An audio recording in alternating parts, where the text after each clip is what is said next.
Hello, there are two main ways to perform virus scan on Samsung Galaxy A25 5G. The first one is by going to settings, and then in the settings you want to go to security and privacy.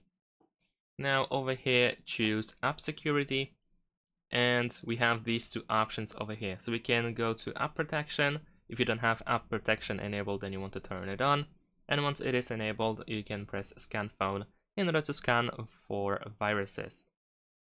Now let's wait a couple of seconds for the device to scan our files, and there we go. Now at the end you will see if there are any viruses detected. If not, then of course that's fine.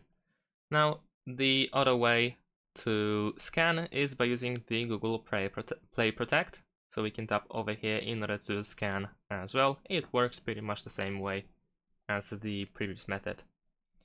And there we go. It is actually a little bit faster, I think. We can see the information that no harmful apps found.